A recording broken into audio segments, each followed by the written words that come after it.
الحمد للہ رب العالمین والصلاة والسلام علی محمد الامین اعوذ باللہ من الشیطان الرجیم بسم اللہ الرحمن الرحیم۔ خواتین و حضرات، ہم سورہ بقرہ کی آیت 33 سے درس کی ابتدا کر رہے ہیں۔ تخلیق آدم کا قصہ زیر بحث ہے۔ اس سے پیچھے یہ بیان ہوا کہ اللہ تعالیٰ نے اپنی اسکیم فرشتوں کے سامنے رکھی تو انہوں نے اس پر یہ سوال کیا کہ کیا آپ ایک ایسی مخلوق بنانے جا رہے ہیں جو زمین میں فساد برپا کرے گی اور خون بہائے گی۔ میں یہ عرض کر چکا کہ یہ سوال لفظ خلیفہ سے پیدا ہوا۔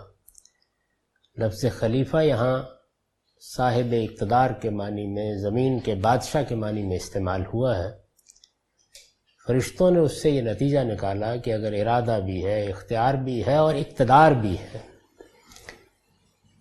تو ان سب چیزوں کے بعد تو اس کا پورا امکان ہے کہ حدود سے تجاوز ہوگا، ایک دوسرے پر ظلم اور زیادتی کا ارتکاب ہوگا۔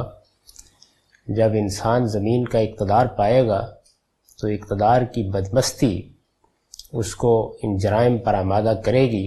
صاحب نظراں نشہ قوت ہے خطرناک۔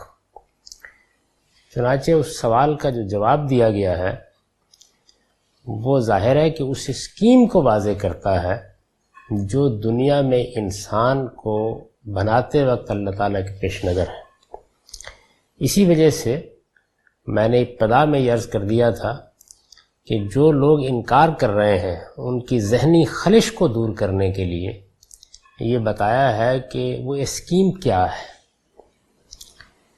انسان کا معاملہ یہ ہے کہ وہ جب اس دنیا پہ غور کرتا ہے اور اس میں جو کچھ ہو رہا ہے اس کو دیکھتا ہے اور اسے یہ احساس ہوتا ہے کہ یہاں ظلم ہے، یہاں عدوان ہے، یہاں زیادتی ہے، یہاں ایک دوسرے پر تعدی ہے، تو وہ پریشان ہوتا ہے اور بڑے سے بڑا فلسفی اور حکیم بھی بعض اوقات پریشان ہو جاتا ہے، اور پھر وہ یہ خیال کرتا ہے کہ یہ شاید کوئی یزداں کی تماشا گاہ ہے، یہ کوئی رام کی لیلا ہے، اس میں کوئی حکمت بظاہر نظر نہیں آتی۔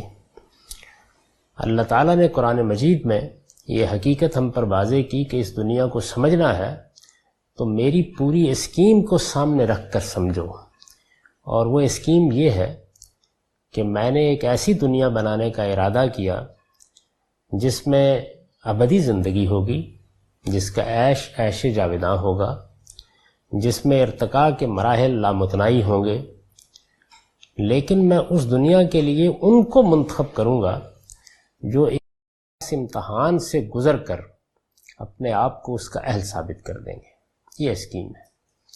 چنانچہ یہاں اسی کی وضاحت کی گئی ہے۔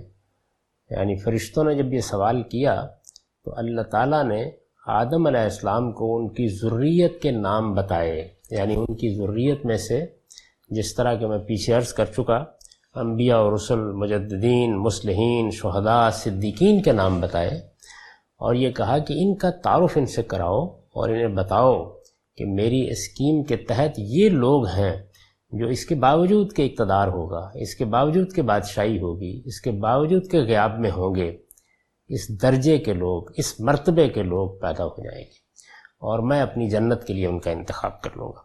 چنانچہ اسی کو سامنے رکھ کر اب اس آیت کو پڑھیے۔ ارشاد فرمایا، قال یا آدم انبئہم باسمائہم فلما انباہم باسمائہم قال الم اقل لکم انی اعلم غیب السماوات والارض واعلم ما تبدون وما کنتم تکتمون۔ فرمایا آدم تم ان ہستیوں کے نام بتاؤ۔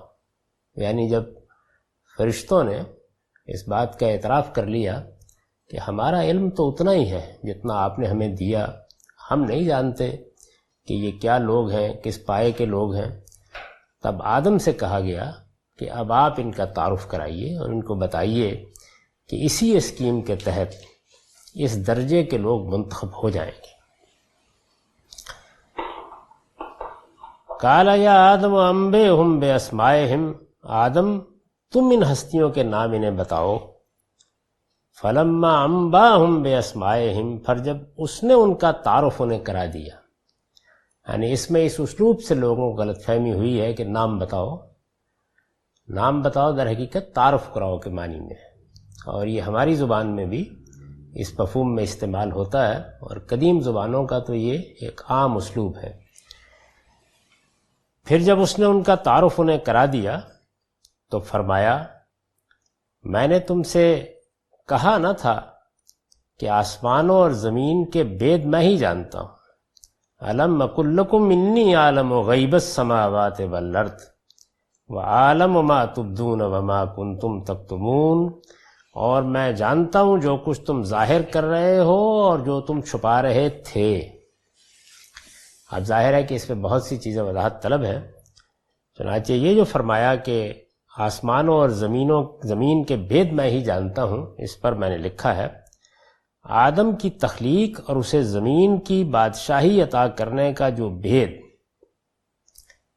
ذریت آدم کے صالحین کو فرشتوں کے سامنے پیش کرنے اور ان کا تعارف کرانے سے واضح ہوا۔ یعنی کیا کیا گیا؟ ذریت آدم کے صالحین فرشتوں کے سامنے پیش کر دیے گئے، فرشتوں سے کہا گیا کہ یہ بتائیے یہ کون لوگ ہیں۔ یعنی اعتراض یہی تھا کہ اگر زمین کا اقتدار دیا جائے گا تو اس کے نتیجے میں فساد برپا ہوگا، خون بہایا جائے گا، تو انبیاء اور رسل، مجددین، مصلحین، شہداء اور صالحین کو پیش کر کے یہ پوچھا گیا کہ یہ فرمائیے کہ اگر آپ کا یہ خیال درست ہے تو یہ کون لوگ ہیں؟ جب انہوں نے اعتراف عجز کر لیا تو پھر آدم سے کہا گیا جن کو پہلے ہی یہ تعارف کرا دیا گیا تھا کہ اب آپ بتائیے، ان کو بتائیے۔ چنانچہ جب یہ سب ہوا اور یہ معلوم ہو گیا کہ خدا کی اس اسکیم کے تحت اس درجے کے لوگ ذریت آدم میں پیدا ہو جائیں گے، اس امتحان کے باوجود اس درجے اور اس مرتبے کے لوگ منتخب کر لیے جائیں گے، جب یہ واضح ہو گیا تو گویا وہ بھید کھل گیا، اور وہ کیا تھا؟ آدم کی تخلیق اور اسے زمین کی بادشاہی عطا کرنے کا جو بھید ذریت آدم کے صالحین کو فرشتوں کے سامنے پیش کرنے اور ان کا تعارف کرانے سے واضح ہوا، وہ یہ تھا، وہ بھید یہ تھا کہ اللہ تعالیٰ اپنی جنت کے لیے ان لوگوں کا انتخاب کرنا چاہتے ہیں جو اس اقتدار کے باوجود، یعنی وہ خلافت جس کی وجہ سے فرشتوں نے سوال کیا تھا، جو اس اقتدار کے باوجود ان کی اطاعت پر قائم رہے۔ یعنی ایک تو چیز یہ ہے کہ حضوری ہے، براہ راست نگرانی ہے، ہر وقت دیکھا جا رہا ہے، کسی کی مجال نہیں ہے کہ انحراف کرے، اگر کرتا ہے تو فوراً ٹوک دیا جاتا ہے۔ اگر یہ صورتحال ہے تو ظاہر ہے کہ پھر امتحان نہیں برپا ہو سکتا۔ اللہ تعالیٰ نے آدم کو زمین کا اقتدار دے دیا، اقتدار دے دیا کا مطلب یہ ہے کہ مداخلت نہیں ہوگی، کچھ قوانین بنا دیے گئے ہیں، ان کے دائرے میں رہتے ہوئے زندگی بسر کیجیے، اپنے فیصلے خود کیجیے، ہدایت دی جائے گی، رہنمائی کی جائے گی، مقصد بتایا جائے گا، منزل متعین کر دی جائے گی، لیکن روز روز کی مداخلت نہیں ہوگی۔ جب یہ اصول بتا دیا گیا اور غیاب میں بھی ڈال دیا گیا، یعنی حقائق نظر نہیں آ رہے، آنسوئے افلاک کیا ہو رہا ہے یہ واضح نہیں ہے، اللہ تعالیٰ کے معاملے میں آثار سب واضح ہیں، لیکن بہرحال ذات خداوندی کو دیکھا نہیں جا سکتا، حضوری کی وہ صورت بھی نہیں ہے جو فرشتوں کو یا مثال کے طور پر بعض معاملات میں جنات کو بھی حاصل ہے۔ یہ صورتحال ہے جس میں اگر اقتدار ہے اور اس اقتدار کو کوئی شخص غلط استعمال نہیں کرتا، یعنی پھر بھی اطاعت پر قائم رہتا ہے، تو یہ معمولی بات نہیں ہے۔ یہ پہلو ہے جو اللہ تعالیٰ نے فرشتوں کے سامنے واضح فرمایا ہے۔ وہ بھید یہ تھا کہ اللہ تعالیٰ اپنی جنت کے لیے ان لوگوں کا انتخاب کرنا چاہتے ہیں جو اس اقتدار کے باوجود ان کی اطاعت پر قائم رہیں۔ یہ مقصد ظاہر ہے کہ اس وقت تک حاصل نہیں ہو سکتا تھا جب تک اطاعت کے مقابلے میں سرکشی کو گوارا نہ کیا جائے، یعنی پھر صبر کرنا پڑے گا، دیکھنا پڑے گا۔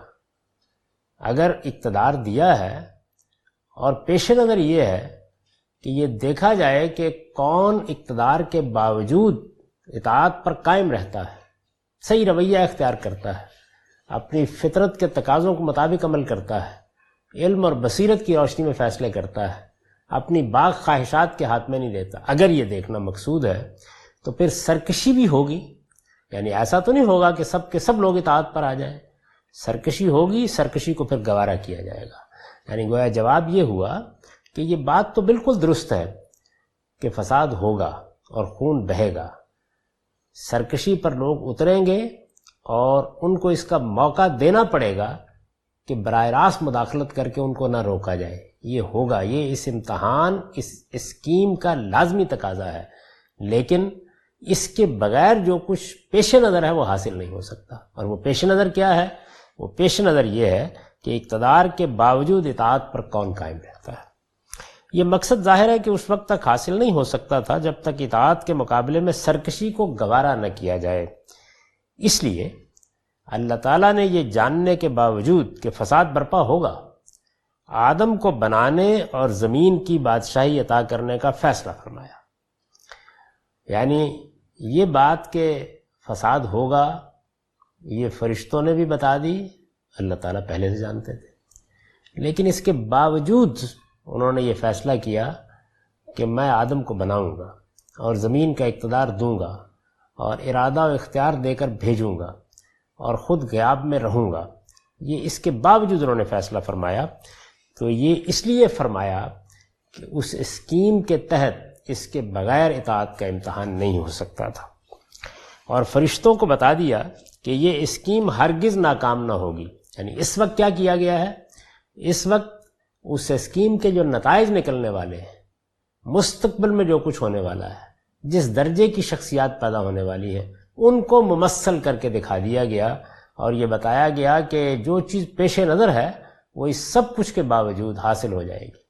یعنی اتنے فساد کے باوجود، اس قدر انحرافات کے باوجود، یہ غیاب، یہ اقتدار، یہ سب کچھ ہوگا، لیکن اس اسکیم میں جو چیز پیش نظر ہے وہ بہرحال حاصل ہو جائے گی، اور وہ یہ ہے کہ خدا کے اذن سے صالحین کی ایک بڑی جماعت جنت الفردوس کے لیے منتخب ہو جائے گی۔ یعنی اللہ تعالیٰ نے اپنی جنت کو آباد کرنے کے لیے جن لوگوں کا انتخاب کرنا ہے وہ اس سب کچھ کے باوجود ہو جائے گا۔ یہ جواب دیا ہے فرشتوں کے اعتراض کا۔ قال الم اقل لکم انی اعلم غیب السماوات والارض، میں نے تم سے کہا نہ تھا کہ آسمانوں اور زمین کے بھید میں ہی جانتا ہوں۔ یعنی یہ بات مجھ پر واضح ہے، میں اپنے علم سے جانتا ہوں کہ یہ اسکیم کامیاب ہو جائے گی۔ تمہاری نگاہ اس کے ایک پہلو پر تھی، میں اس کے دوسرے پہلو سے بھی واقف ہوں۔ میں نے یہ گوارا کیا ہے کہ سرکشی ہوگی، انحراف ہوگا، اقتدار کو پا کر اس کا غلط استعمال کیا جائے گا، میں نے یہ گوارا کیا ہے، لیکن یہ نتیجہ نکلے گا یہ میں تمہیں آج بتا رہا ہوں، اور یہ نکل کر رہے گا۔ مزید یہ فرمایا تھا کہ اور میں جانتا ہوں جو کچھ تم ظاہر کر رہے ہو۔ فرشتے کیا ظاہر کر رہے تھے؟ یعنی اپنے اور بنی آدم کے وہ اوصاف جو فرشتوں نے بیان کر دیے تھے۔ اس پر میں نے لکھا ہے کہ فرشتے بظاہر کیا کہہ رہے تھے؟ وہ یہ کہہ رہے تھے کہ آدم کو اگر اقتدار دیا گیا تو اس کے نتیجے میں یہ ہوگا، یہ تو وہ ظاہر کر رہے تھے، یہ انہوں نے الفاظ میں کہہ دیا۔ اپنے بارے میں بھی انہوں نے ایک بات کہی تھی، اور وہ بات یہ تھی کہ ہم تو عبادت کر رہے ہیں، تسبیح و تقدیس میں مصروف ہیں، ہم سے کسی فساد کا ظہور نہیں ہوا، زمین کا نظم و نسق ہم چلا رہے ہیں اور نہایت خیر خوبی کے ساتھ چلا رہے ہیں، آپ کے احکام کی تنفیذ ہو رہی ہے، جو مخلوقات یہاں پیدا کرنی ہیں وہ ہزاروں سال میں اسی طرح پیدا ہوتی ہیں، ان کے معاملات سے متعلق اگر کوئی ذمہ داری ہمیں دی جاتی ہے تو ہم ادا کرتے ہیں، اور کوئی فساد زمین پر نہیں ہے، وہ ہم نے پیدا نہیں ہونے دیا۔ ہمارا معاملہ یہ ہے کہ ہم تو تسبیح و تقدیس اور عبادت میں مصروف رہتے ہیں، اور ادنا درجے میں بھی کوئی کجی ہمارے ہاں وجود پذیر نہیں ہوتی۔ یہ دو باتیں انہوں نے کہہ دی تھی، یعنی یہ بھی کہہ دیا تھا، یہ ظاہر ہے، یہ جو فرمایا ہے اس آیت میں کہ وَعَالَمُ مَا تُبْدُونَ، اور میں جانتا ہوں جو کچھ تم ظاہر کر رہے ہو، یعنی تم جو بات کہہ رہے ہو وہ بھی مجھ پر بالکل واضح ہے۔ اور دوسرا پہلو کیا ہے؟ دوسرا پہلو یہ تھا کہ وَمَا كُنْتُمْ تَكْتُمُونَ، اور جو تم چھپا رہے تھے وہ چیز کیا ہے؟ اس پر میں نے لکھا ہے یعنی فرشتوں کا وہ مدعا جس کے بارے میں ہم نے اوپر بیان کیا ہے کہ ادب تے تقاضے سے اسے زبان پر نہیں لائے تھے، یعنی انہوں نے یہ بات الفاظ میں نہیں کہی لیکن ما فی الضمیر موجود تھی، اور وہ بات یہ تھی کہ آپ یہ اسکیم روبہ عمل نہ کریں، اس طرح کی صاحب اقتدار مخلوق نہ بنائیں، اور جس طرح ہم زمین کا نظم و نسق چلا رہے ہیں اس کو اسی طرح جاری رہنے دیں۔ یہ اگر آپ دونوں جملوں کو دیکھیں گے، یعنی جب کوئی شخص یہ کہتا ہے کہ ہم تو یہ کر رہے ہیں اور جو آپ کے پیش نظر تقرر ہے اس کا نتیجہ یہ نکلے گا، تو اصل میں اس کے باطن کو ان الفاظ سے صاف سمجھا جا سکتا ہے۔ یہ باطن ہے جس کی طرف اللہ تعالیٰ نے اشارہ فرمایا اور یہ کہا کہ میں اس چیز سے بھی واقف تھا جو تم ظاہر کر رہے تھے، اور میں یہ بھی جانتا تھا کہ اصل میں تم کیا کہنا چاہتے ہو۔ تو اس میں تو کوئی شک نہیں ہے کہ تم تسبیح و تقدیس میں مصروف ہو، اس میں بھی کوئی شک نہیں ہے کہ کائنات کے نظم میں تم نے کوئی اختلال پیدا نہیں کیا، یہ ساری باتیں اپنی جگہ، لیکن میری اسکیم دوسری ہے، اور وہ اسکیم یہ ہے کہ میں اب ایک ایسی مخلوق بنانے والا ہوں جو اپنا استحقاق خود ثابت کرے، اور اس سے میں اپنی جنت کو آباد کرنے کا فیصلہ کر چکا ہوں، یہ فرمایا۔ ارشاد ہوا وَإِذْ قُلْنَا لِلْمَلَائِكَةِ اسْجُدُوا لِآدَمَ فَسَجَدُوا إِلَّا إِبْلِيسَ أَبَىٰ وَاسْتَكْبَرَ وَكَانَ مِنَ الْكَافِرِينَ۔ اب ہماری اس اسکیم میں انسان کے امتحان کو سمجھنے کے لیے وہ واقعہ بھی انہیں سناؤ، یعنی یہ تو پہلو یہ تھا کہ یہ اسکیم ہے کیا، اب ایک دوسرے پہلو کے لیے ایک دوسرا واقعہ سنایا۔ وہ پہلو کیا ہے؟ وہ پہلو یہ ہے کہ انسان کو جو امتحان یہاں درپیش ہوگا، یعنی جب یہ دنیا بنائی اس مقصد کے لیے جا رہی ہے تو امتحان کی نوعیت کیا ہے، یہ دونوں باتیں سمجھانے کی ضرورت ہے۔ اگر آپ دین کے فلسفے کے لحاظ سے دیکھیں تو ساری گمراہیاں اور سارے انحرافات ان دو باتوں کو نہ سمجھنے کی وجہ سے پیدا ہوتے ہیں۔ یعنی انسان اللہ تعالیٰ کی اس اسکیم کو یا تو سمجھتا نہیں ہے، یا سمجھنا چاہتا نہیں، یا اگر کسی حد تک سمجھتا ہے تو اس کے مضمرات کا صحیح ادراک نہیں کر پاتا، چنانچہ وہ تمام تر انحرافات پیدا ہو جاتے ہیں جو فلسفے اور حکمت کی سطح پر بھی سامنے آتے ہیں اور علم و عمل کی سطح پر بھی سامنے آتے ہیں۔ یعنی انسان پر یہ واضح نہیں ہوتا کہ دنیا ہے کیا، پھر کیا چیز بنائی گئی ہے۔ غریب ہے، امیر ہے، مر رہے ہیں، جی رہے ہیں، کچھ لوگ ہیں جن کے پاس حسن ہے، اقتدار ہے، علم ہے، دولت ہے، اور معلوم نہیں اور کیا کیا کچھ ہے، وہ دنیا میں ہر شخص کا استحصال کرنے کے لیے آمادہ ہیں۔ ایک عجیب کشمکش ہے جو ہم برپا کر دی گئی ہے، ایک چیز کو درست کیجئے تو دوسری خراب ہو جاتی ہے، یہ کیا دنیا ہے، یعنی بظاہر یہ محسوس ہوتا ہے۔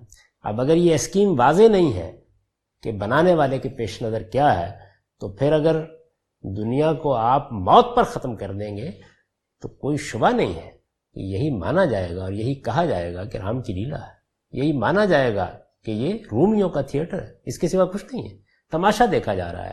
لیکن جیسے ہی آپ اصل اسکیم کو سامنے رکھتے دیکھتے ہیں تو اس کی معنویت واضح ہو جاتی ہے۔ دوسرا پہلو بھی ہے کہ اچھا اگر یہ پھر امتحان ہے اور یہ اس لیے برپا کیا گیا ہے کہ اس سے اللہ تعالیٰ اپنی جنت کے لیے اپنے بندوں کا انتخاب کر رہا ہے، تو امتحان کی نوعیت کیا ہے؟ دونوں چیزیں واضح ہونی چاہیے۔ تو اب امتحان کی نوعیت کو واضح کرنے کے لیے دوسرا واقعہ سنایا ہے۔ میں نے جس طریقے سے وہاں پر قوسین میں یہ عبارت نکال دی کہ واقعہ اس مقصد کے لیے سنایا جا رہا ہے، اسی طرح یہاں بھی نکال دی۔ قرآن مجید اس کو الفاظ میں بیان نہیں کرتا، یہی قرآن کا اعجاز ہے اور یہی کمال بلاغت بھی ہے۔ یعنی اس نے کیا طریقہ اختیار کیا؟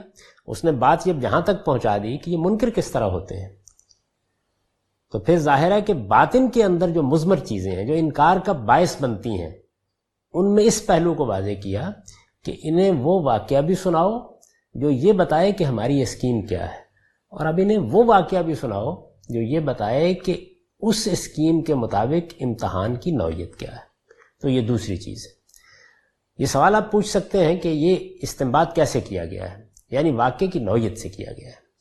اگر آپ اب غور کریں گے تو یہ معلوم ہو جائے گا کہ پہلے واقعے کے تمام اجزاء اسی بات سے واضح ہوتے ہیں جو میں نے قوسین میں بیان کیا، اور دوسرے واقعے کی نوعیت بھی وہی ہے۔ اب میں اس پر تبصرہ کرتا ہوں۔ تو یہ ارشاد فرمایا کہ وہ واقعہ بھی سناؤ جب ہم نے فرشتوں سے کہا کہ آدم کو سجدہ کرو تو وہ سجدہ ریز ہو گئے، لیکن ابلیس نہیں مانا، اس نے انکار کیا اور اکڑ بیٹھا اور اس طرح منکروں میں شامل ہوا۔ وَإِذْ قُلْنَا لِلْمَلَائِكَةِ اسْجُدُوا لِآدَمَ فَسَجَدُوا إِلَّا إِبْلِيسَ أَبَىٰ وَاسْتَكْبَرَ وَكَانَ مِنَ الْكَافِرِينَ۔ یہ قرآن مجید کی آیت ہے۔ اسی سے پہلے میں نے وہ الفاظ نکال دیے ہیں اور وہ دیکھیے کیا ہے. اور ہماری اس اسکیم میں انسان کے امتحان کو سمجھنے کے لیے وہ واقعہ بھی انہیں سناؤ. ابھی اگلا واقعہ ہے, اس پر یہ نوٹ ہے, اصل الفاظ ہیں وَإِذْ قُلْنَا. آیت 30 کی ابتدا میں پہلے اس کے بعد یہ دوسرا اس بات کا واضح کرینہ ہے کہ یہ ایک مستقل واقعہ ہے.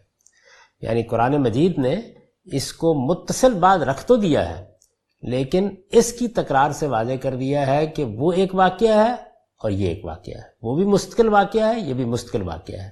یہ اسی واقعے کا امتداد نہیں ہے, یہ بات واضح کر دی ہے. اور ظاہر ہے کہ جب دو واقعے ہیں تو پھر یہ طے ہونا چاہیے کہ کس کس مقصد سے سنائے گئے ہیں. اسی کو میں نے واضح کرنے کی کوشش کی ہے. یہ ایک مستقل واقعہ ہے, لہذا ضروری نہیں کہ یہ پہلے واقعے کے بعد ہی پیش آیا ہو. یعنی دونوں واقعات دو الگ مقاصد کے لیے بیان کیے گئے ہیں, ان میں کوئی زمانی ترتیب ڈھونڈنے کی ضرورت نہیں ہے. ارشاد ہوا کہ جب ہم نے فرشتوں سے کہا کہ آدم کو سجدہ کرو. اب ظاہر ہے کہ یہ معمولی بات نہیں ہے, آدم کو سجدہ کرو. اللہ تعالیٰ ہی کو سجدہ کیا جاتا ہے, لیکن اللہ تعالیٰ نے اپنے فرشتوں کو یہ حکم دے دیا. فرشتے اپنی خلقت کے لحاظ سے جن مخلوقات سے ہم واقف ہیں ان میں سب سے زیادہ افضل مخلوق ہے, اس میں کوئی شبہ نہیں. یعنی اللہ تعالیٰ نے جنات کے اس دعوے کی, جب ابلیس نے یہ پیش کیا تو تردید نہیں کی کہ خلقتنی من نار و خلقتہ من طین.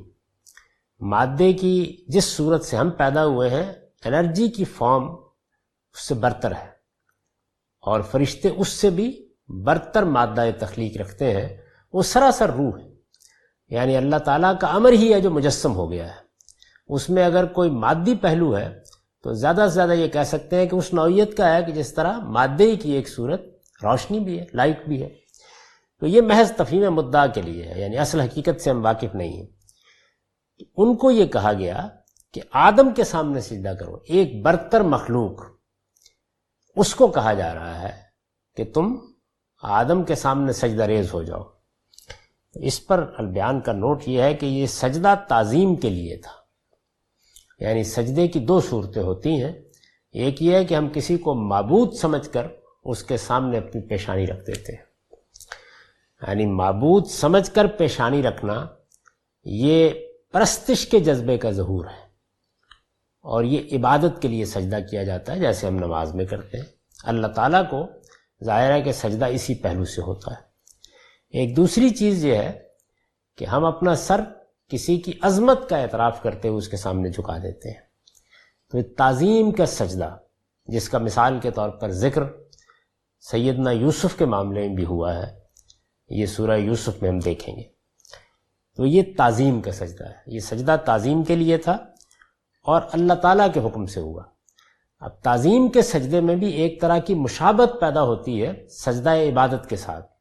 اس وجہ سے اس نوعیت کی ہر چیز روک دی گئی ہے. سد ذریعہ کے طور پر تعظیم کا سجدہ بھی ہمارے ہاں روا نہیں رکھا گیا, لیکن اس وقت یہ اللہ تعالیٰ نے کرنے کے لیے کہا تو اللہ کے براہ راست حکم سے ہوا. اللہ تعالیٰ کے براہ راست حکم سے اس کی کسی مخلوق کے سامنے سجدہ ریز ہونا اصل میں اللہ ہی کے سامنے سجدہ ریز ہونا ہے. اس وجہ سے اس میں کوئی اشکال نہیں ہے. یہ سجدہ تعظیم کے لیے تھا اور اللہ تعالیٰ کے حکم سے ہوا, اس لیے اس میں شرک کا کوئی پہلو نہیں ہے. یعنی پہلی چیز یہ کہ سجدہ عبادت نہیں تھا, دوسرے یہ کہ اس کا حکم براہ راست اس نے دیا جس نے شرک کو ممنوع قرار دیا ہے. تو اس وجہ سے اس میں کوئی شائبہ شرک کا پیدا نہیں ہوتا. اللہ تعالیٰ نے فرشتوں کی اطاعت کا یہ امتحان جس وجہ سے لیا, یہ میں نے وجہ بیان کی ہے. یعنی سجدہ کیوں کرایا گیا؟ فرشتوں کی اطاعت کا امتحان لینے کے لیے. یعنی جو اصلی مقصود ہے وہ یہ ہے. یہ آدم کو بتایا جا رہا ہے کہ ایک برتر مخلوق کو خدا حکم دے رہا ہے, اس کا خالق حکم دے رہا ہے کہ وہ اپنے سے فروتر ایک مخلوق کے سامنے سجدہ ریز ہو جائے. تو ظاہر ہے کہ یہ معمولی امتحان نہیں ہے. ابلیس نے جو معارضہ کیا اس سے واضح ہو جاتا ہے کہ امتحان کا پہلو یہی تھا. یعنی یہ دیکھنا مقصود تھا کہ انانیت آڑے آتی ہے یا حقیقت کا اعتراف کر کے اور یہ سمجھ کر کہ حکم دینے والا کون ہے؟ عالم کا پروردگار, وہی جس نے آدم کو مٹی سے بنایا ہے مجھ کو آگ سے بنایا ہے اور فلاں کو نور سے بنایا ہے، یا سراسر روح کو مجسم کر دیا ہے۔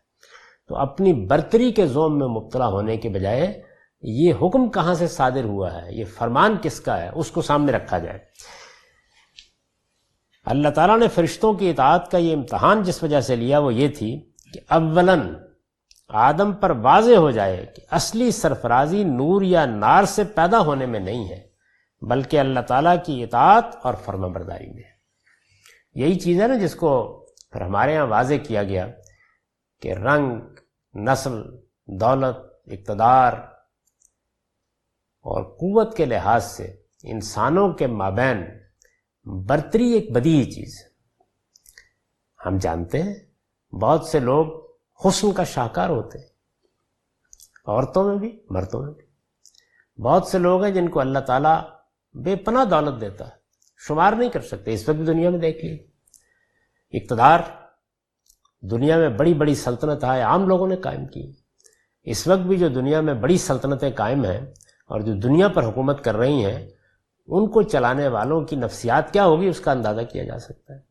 یعنی امریکہ کا صدر جب رات کو بستر پر لیٹتا ہوگا اور یہ اندازہ کرتا ہوگا کہ کیا طاقت اللہ تعالیٰ نے دی ہے، تو اندازہ کیا جا سکتا ہے کہ اس کے کیا جذبات و احساسات ہو سکتے ہیں۔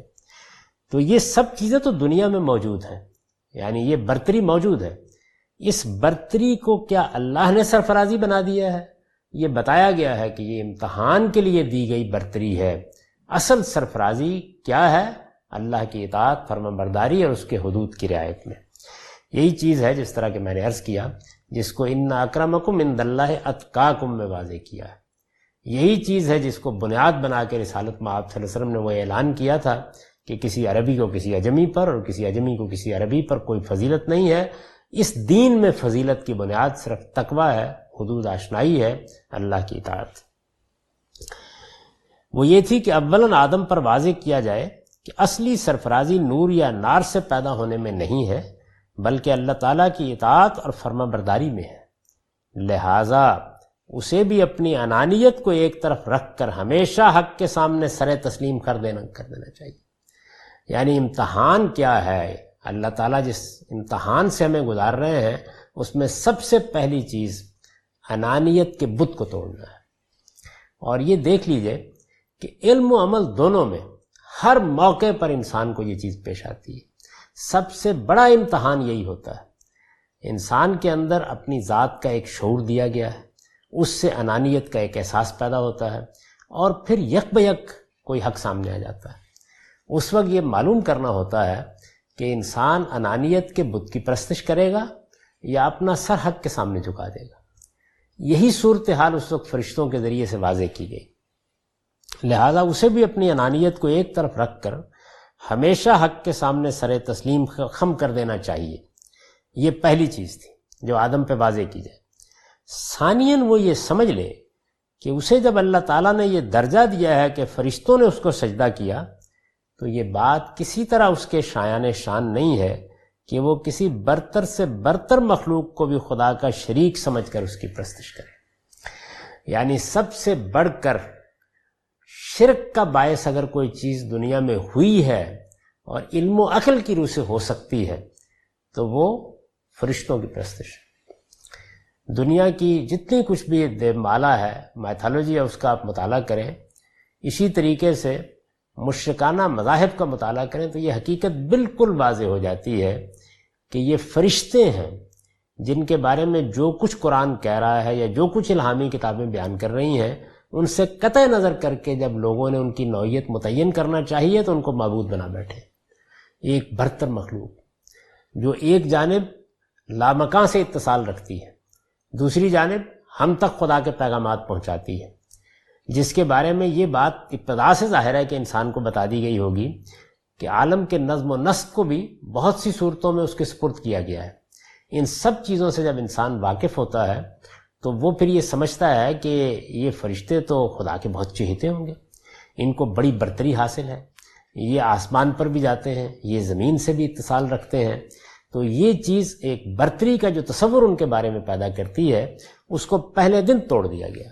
یہ بتایا گیا کہ یہ اللہ کی مخلوق ہے، اس کے سوا کچھ نہیں ہے، اور یہ دیکھو، یہ چونکہ مخلوق ہے، ان کی کوئی غیر معمولی حیثیت نہیں ہے، یہ ساری برتری کے باوجود ہم ان کو حکم دے رہے ہیں کہ ایک اپنے سے فروتر مخلوق کے سامنے اپنا سر جھکا دو، اور یہ دیکھ لو کہ انہوں نے سر جھکا دیا۔ تو یہ پہلو ہے جس کو میں نے یہاں واضح کیا ہے۔ ثانیاً وہ یہ سمجھ لے کہ اسے جب اللہ تعالیٰ نے یہ درجہ دیا ہے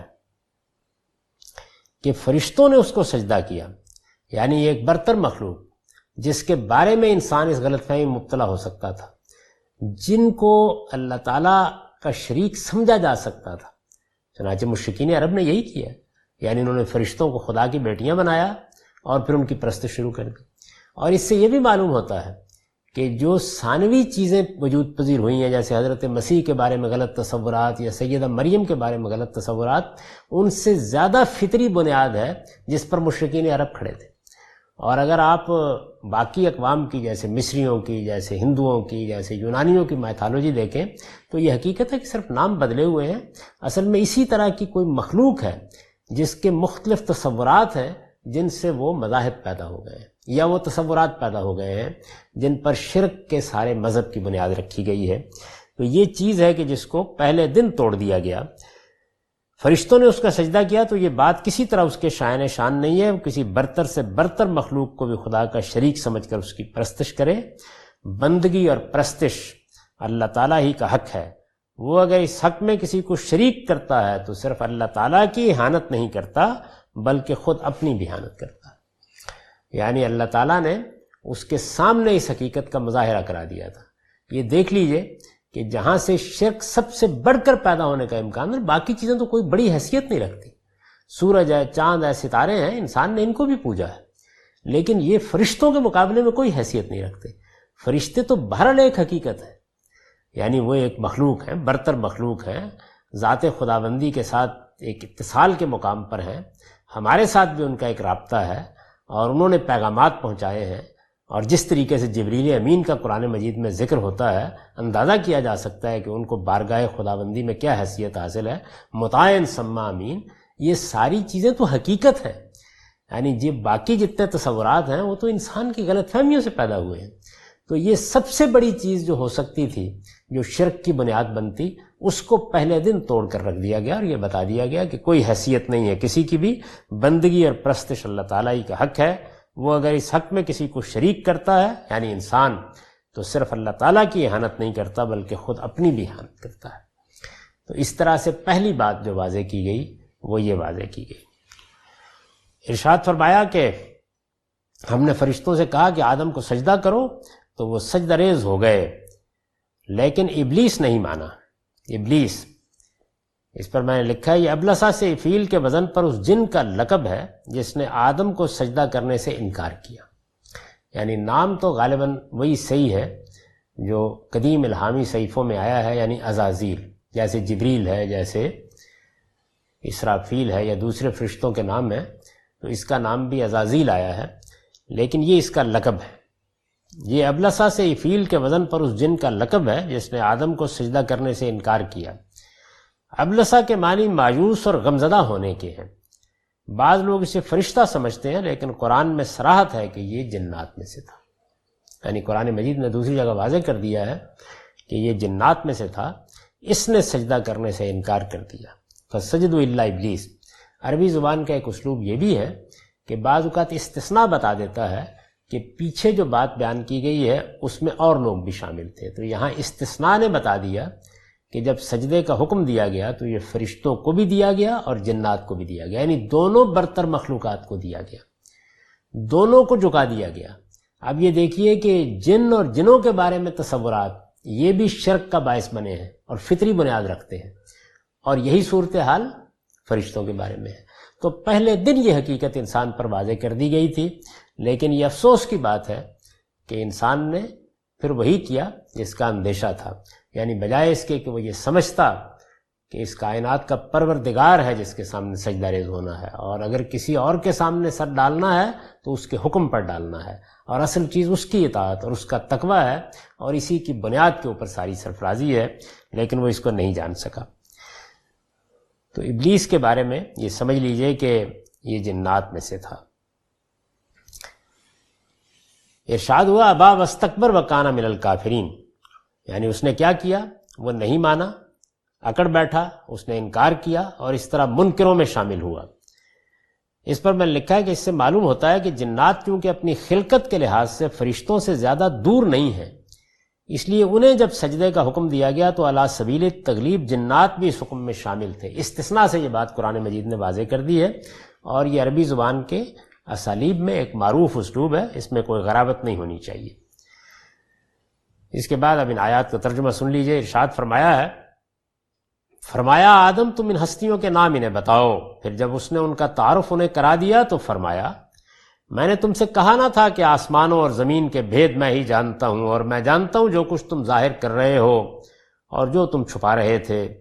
اور ہماری اس اسکیم میں انسان کے امتحان کو سمجھنے کے لیے وہ واقعہ بھی انہیں سناؤ جب ہم نے فرشتوں سے کہا کہ آدم کو سجدہ کرو تو وہ سجدہ ریز ہو گئے، لیکن ابلیس نہیں مانا، اس نے انکار کیا اور اکڑ بیٹھا اور اس طرح منکروں میں شامل ہوا۔ اقول قولی ھذا واستغفر اللہ لی ولکم ولسائر المؤمنین۔